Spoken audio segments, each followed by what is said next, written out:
तो दोस्तों आज हम फिर से आपके लिए लेकर आए हैं देश दुनिया की सभी ताजा बड़ी खबरें फटाफट एक एक कर विस्तार से आपको बताएंगे। तो वीडियो को अंत तक जरूर देखें। दोस्तों वीडियो बनाने में हमें काफी मेहनत लगी है, तो एक वीडियो को लाइक जरूर कर दें। जा दोस्तों पहली बड़ी खबर में आपको बताएंगे जो बिग ब्रेकिंग न्यूज सामने निकल कर आ रही है कि भारत और चीन के बीच लद्दाख सीमा पर एक बार फिर बड़ा तनाव। 8 स्थानों पर भारत और चीन की सेना के बीच स्थिति है तनावपूर्ण। भारतीय क्षेत्र से पीछे नहीं हट रही है चीनी सेना, युद्ध जैसे बन रहे हैं दोनों देशों के बीच हालात। इसी बीच अगली बड़ी खबर में आपको बताएंगे कि 5 अगस्त को राम मंदिर भूमि पूजन का रास्ता हुआ साफ। इलाहाबाद हाई कोर्ट ने भूमि पूजन की रोक लगाने वाली याचिका को किया खारिज। सीएम योगी आज अयोध्या जाएंगे और भूमि पूजन की तैयारी का लेंगे जायजा। इसी बीच अगली बड़ी खबर में आपको बताएंगे कि चीन को लेकर एक बार फिर से राहुल गांधी ने प्रधानमंत्री मोदी पर बोला, कहा सरकार ने कोरोना पर भी मेरी चेतावनी को नजरअंदाज किया, अब चीन से विवाद पर भी मुझे अनसुना करने में जुटी हुई है, हो सकता है अगले चीन का बड़ा स्टैंड। जहां दोस्तों इसी बीच अगली बड़ी खबर में आपको बताएंगे कि निजामुद्दीन मरकज मामले में 3 देशों के 53 जमातियों को कोर्ट ने 5000 के जुर्माने पर फिर से किया रिहा। इसी बीच अगली बड़ी खबर में आपको बताएंगे कि बाबरी मस्जिद तोड़ने के केस में बीजेपी नेता लाल कृष्ण आडवाणी ने दर्ज कराया बयान, कहा मैं किसी भी घटना में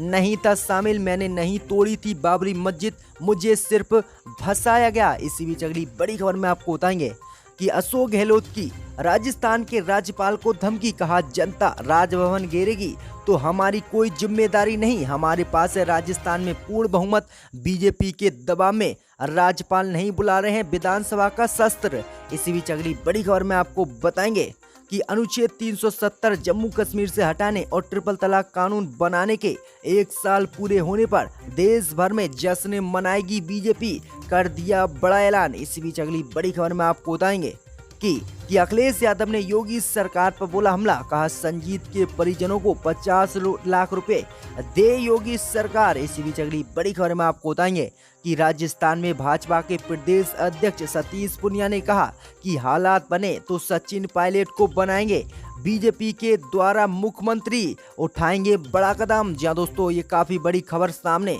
निकल कर आने, सभी को एक एक करके विस्तार से आपको बताएंगे, तो वीडियो को अंत तक जरूर देखें।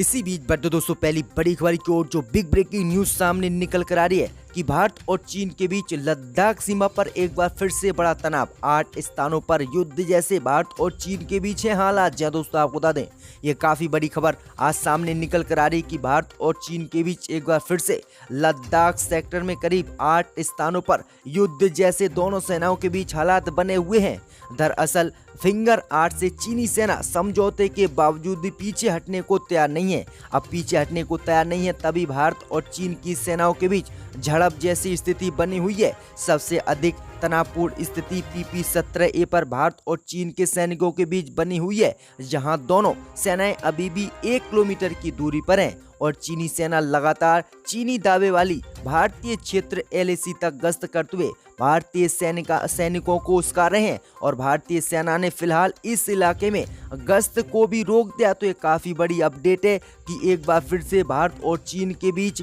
विवादित क्षेत्र को लेकर तनाव बढ़ गया है। इसी बीच बढ़ते दोस्तों अगली बड़ी खबर की ओर, तो 5 अगस्त को राम मंदिर भूमि पूजन का रास्ता हुआ साफ। इलाहाबाद हाई कोर्ट ने भूमि पूजन पर रोक लगाने वाली याचिका को कर दिया खारिज। वहीं योगी आदित्यनाथ आज अयोध्या जाकर लेंगे तैयारियों का जायजा। जहां दोस्तों आपको बता दें कि अयोध्या में 5 अगस्त को राम मंदिर के भूमि पूजन का रास्ता अब साफ हो गया है।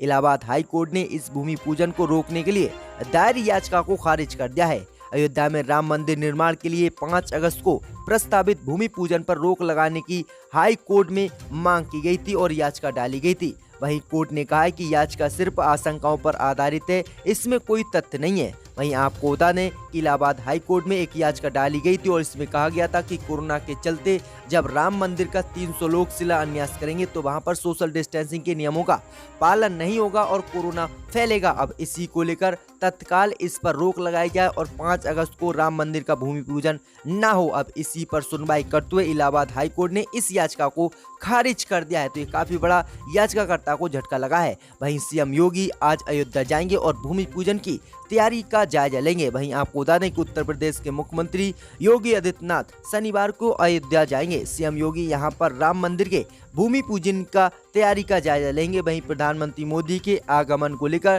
तैयारी का जायजा भी लेंगे और साधु संतों से मुलाकात भी करेंगे। तो ये काफी बड़ी अपडेट है राम मंदिर को लेकर।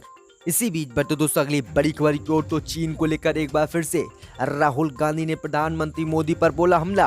कहा सरकार ने कोरोना पर भी मेरी चेतावनी को नजरअंदाज किया। अब चीन से विवाद पर भी मुझे अनसुना करने में जुटी हुई है बीजेपी। जी दोस्तों, आपको बता दें कि चीन के साथ चल रहे तनाव के बीच कांग्रेस नेता राहुल गांधी ने एक बार फिर से केंद्र की मोदी सरकार को घेरा है। राहुल गांधी ने कहा कि सरकार ने कोरोना और अर्थव्यवस्था को लेकर मेरी चेतावनी को नजरअंदाज किया, जिसके बाद अर्थव्यवस्था पूरे देश में खराब हुई और हालात सबके सामने आए। अब चीन विवाद पर भी सरकार मुझे अनसुना करने में जुटी हुई है, जिसके गंभीर परिणाम आने वाले समय में हो सकते हैं और भारतीय क्षेत्र पर चीन कब्जा भी कर सकता है। तो ये काफी बड़ी चेतावनी राहुल गांधी ने एक बार फिर से मोदी सरकार को दी है कि मेरी बातों को भी माना जाए, क्योंकि मैं भी विपक्ष में बैठा हुआ हूँ। इसी बीच बढ़ते दोस्तों अगली बड़ी खबर की ओर, तो निजामुद्दीन मरकज मामले में 3 देशों के 53 जमातियों को कोर्ट ने 5000 के जुर्माने पर किया फिर से रिहा। जहां दोस्तों आपको बता दें कि पासपोर्ट के नियमों के उल्लंघन और लॉकडाउन के दौरान निजामुद्दीन मरकज में धार्मिक कार्यक्रम में शामिल होने के मामले में दिल्ली के साकेत कोर्ट ने प्ले वार्निंग के तहत 53 और जमातियों को 5000 के जुर्माने पर आज फिर से रिहा कर दिया है। रिहा किए गए लोगों में से 40 इंडोनेशियन, 12 किर्गिस्तानी और 1 दक्षिण अफ्रीकी नागरिक हैं। इसके साथ ही अब तक कुल 954 जमातियों को कोर्ट की कार्रवाई का सामना करना पड़ चुका है। इसमें से 908 विदेशी नागरिक हैं जो तबलीग की जमात में शामिल हुए थे। इसी बीच बढ़ते दोस्तों अगली बड़ी खबर की ओर, तो बाबरी मस्जिद तोड़ने के केस में बीजेपी नेता लाल कृष्ण आडवाणी ने दर्ज कराया बयान। कहा मैं किसी भी घटना में नहीं था शामिल, मुझे जबरदस्ती फंसाया गया। जहां दोस्तों आपको बता दें कि बीजेपी नेता लाल कृष्ण आडवाणी ने सीबीआई की विशेष अदालत में आज अपना बयान दर्ज करवाया। इस दौरान उन्होंने कहा कि मैं पूरी तरह से निर्दोष हूं, मैं किसी भी घटना में शामिल नहीं था। आपको बता दें कि वीडियो कॉन्फ्रेंसिंग के जरिए सीबीआई की विशेष अदालत में बीजेपी के वरिष्ठ नेता लाल कृष्ण आडवाणी का बयान दर्ज करवाया गया। इसके एक दिन पहले ही गुरुवार को बीजेपी के नेता मुरली मनोहर जोशी ने भी अपना बयान दर्ज कराया था। सूत्रों के मुताबिक उन्होंने ज्यादातर जवाबों में कहा कि मैं जब बाबरी मस्जिद को तोड़ा गया था तब मैं इसमें शामिल नहीं था और मेरे खिलाफ जबरदस्ती झूठे मुकदमे दर्ज कराकर मुझे इस मामले में फंसाया गया है। आपको बता दें कि इससे पहले उन्होंने गृह मंत्री अमित शाह से भी मुलाकात की थी। तो ये काफी बड़ी अपडेट है। इसी बीच बढ़ते दोस्तों अगली बड़ी खबर की ओर, तो अशोक गहलोत ने राज्यपाल को दी धमकी, जनता राजभवन घेरेगी तो हमारी जिम्मेदारी नहीं होगी। जहां दोस्तों आपको बता दें कि राजस्थान के मुख्यमंत्री अशोक गहलोत ने कहा कि सरकार के आग्रह के बावजूद भी बीजेपी के दबाव के कारण राज्यपाल विधानसभा का सत्र नहीं बुला रहे हैं। मुख्यमंत्री ने दावा किया है कि उनके पास राजस्थान में बहुमत है और विधानसभा में वह दूध का दूध और पानी का पानी करने के लिए तैयार हैं। आगे अशोक गहलोत ने कहा कि जब मैं बार बार कह रहा हूं कि हमारे पास स्पष्ट बहुमत है और हमें कोई दिक्कत नहीं है, चिंता हमें होनी चाहिए, सरकार हम चला रहे हैं, इसके बावजूद भी परेशान बीजेपी और राज्यपाल हो रहे हैं। वहीं आगे असंतुष्ट विधायकों के हरियाणा में रुके होने का जिक्र करते हुए गहलोत ने कहा कि ये पूरा खेल भाजपा और उसके नेताओं का षड्यंत्र है। बीजेपी ने जैसे कर्नाटक, मध्य प्रदेश और अन्य राज्यों में कांग्रेस की सरकार गिराई, ठीक वैसा ही राजस्थान में बीजेपी करना चाहती है, लेकिन यहाँ पूरे विधायक हमारे साथ हैं और हम यहाँ पर सरकार नहीं गिरने देंगे। वहीं आपको बता दें कि सचिन पायलट के समर्थित विधायकों ने भी आज बड़ा बयान दिया है। उन्होंने कहा कि हम किसी के बंधन में नहीं है और बीजेपी से हमारा कोई संपर्क ही नहीं है और हम दिल्ली में ठहरे हुए हैं और हम कांग्रेस पार्टी का साथ नहीं छोड़ेंगे। तो सचिन पायलट के विधायकों ने भी ये काफी बड़ा ऐलान कर दिया है। वहीं आपको बता दें कि राजस्थान में सियासी ड्रामे को लेकर राजभवन में धरने पर बैठे थे अशोक गहलोत के समर्थक विधायक और राज्यपाल के खिलाफ उन्होंने नाराजगी भी जाहिर की और नारेबाजी भी की। इसी बीच बढ़ते दोस्तों अगली बड़ी खबर की ओर, तो जम्मू कश्मीर से आर्टिकल 370 हटाने और ट्रिपल तलाक कानून के 1 साल पूरे होने पर देश भर में जश्न मनाएगी बीजेपी। जहां दोस्तों आपको बता दें कि बीजेपी ने अपनी राज्य इकाइयों के अध्यक्षों और प्रभारियों को पत्र लिखकर अनुच्छेद 370 को समाप्त करने के 1 साल पूरे होने पर और ट्रिपल तलाक अधिनियम बनाने पर कार्यक्रम आयोजित करने को कहा है। इन कार्यक्रमों में नरेंद्र मोदी सरकार की उपलब्धियों को जनता तक पहुंचाने का काम बीजेपी कार्यकर्ताओं द्वारा किया जाएगा। आपको बता दें कि पिछले साल 5 अगस्त को केंद्रीय गृह मंत्री अमित शाह ने संसद में जम्मू कश्मीर से आर्टिकल 370 हटाए जाने की घोषणा की थी। वहीं इसी संसद सत्र में मुस्लिम महिलाओं के लिए मोदी सरकार ने ट्रिपल तलाक कानून को लागू किया था और अब 5 अगस्त को ही प्रधानमंत्री मोदी राम मंदिर का शिलान्यास करने और भूमि पूजन करने के लिए भी अयोध्या जा रहे हैं। इसी बीच बढ़ते दोस्तों अगली बड़ी खबर की ओर, तो कांग्रेस प्रवक्ता रणदीप सुरजेवाला ने बीजेपी पर बोला हमला, कहा बीजेपी ने संविधान को बना दिया सर्कस। जी दोस्तों, आपको बता दें कि कांग्रेस के मुख्य प्रवक्ता रणदीप सुरजेवाला ने राजस्थान के मुख्यमंत्री अशोक गहलोत के आग्रह के बावजूद भी राज्यपाल द्वारा विधानसभा का सत्र नहीं बुलाए जाने के मामले में तीखी प्रतिक्रिया देते हुए बीजेपी पर हमला बोला है। उन्होंने कहा कि भाजपा ने सत्ता में आने के बाद संविधान को सर्कस बना दिया है। सुरजेवाला ने ट्वीट करके कहा कि जब कांग्रेस सरकार के पास राजस्थान में बहुमत है और जब कांग्रेस सरकार सदन बुलाना चाहती है, जब संविधान में ये अधिकार सरकार के हैं, तो फिर भाजपाई और उसके अनुयायी सदन से पीठ दिखाकर क्यों भाग रहे हैं?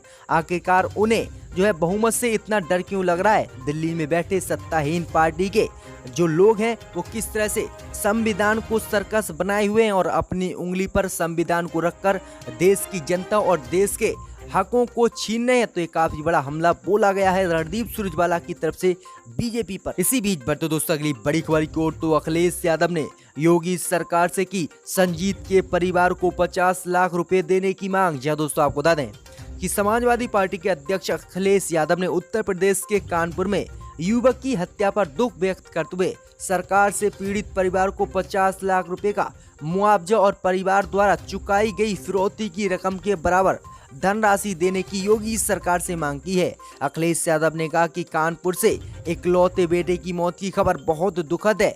चेतावनी देने के बाद भी सरकार निष्क्रिय रही। अब सरकार 50 लाख का मुआवजा दे ताकि फिरौती की दी गई रकम भी उसके लिए वापस ले और उसके परिवार की कुछ मदद हो सके। और अखिलेश यादव ने कहा कि उत्तर प्रदेश में किस तरह से गुंडाराज है, कानपुर में ये दूसरा बड़ा कांड हुआ है और अब भी योगी सरकार इस काम को रोकने में सफल नहीं हो रही है। आखिरकार उत्तर प्रदेश के मुख्यमंत्री को अपने पद से इस्तीफा दे देना चाहिए। इसी बीच बढ़ते दोस्तों अगली बड़ी खबर की ओर, तो राजस्थान में सियासी संकट को लेकर भाजपा प्रदेश अध्यक्ष पुनिया ने कहा कि हालात बने तो सचिन पायलट होंगे राजस्थान के मुख्यमंत्री। जी दोस्तों, आपको बता दें काफी बड़ी खबर सामने निकल कर आ रही कि राजस्थान के सियासी घमासान के बीच भाजपा प्रदेश अध्यक्ष सतीश पुनिया का बड़ा बयान आया है। सतीश पुनिया ने कहा कि अगर हालात बने तो सचिन पायलट राजस्थान के मुख्यमंत्री बन सकते हैं। आगे उन्होंने कहा कि वह अपने लक्ष्य को ध्यान में रखते हुए कोई बड़ा कदम उठाएं।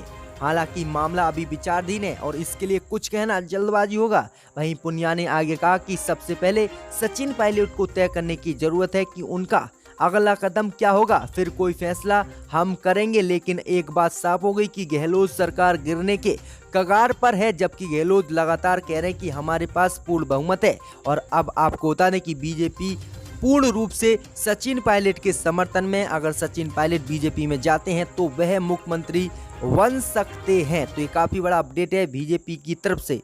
इसी बीच बढ़ते दोस्तों अगली बड़ी खबर की ओर, तो बाढ़ और कोरोना को लेकर तेजस्वी यादव ने बीजेपी और नीतीश पर बोला हमला।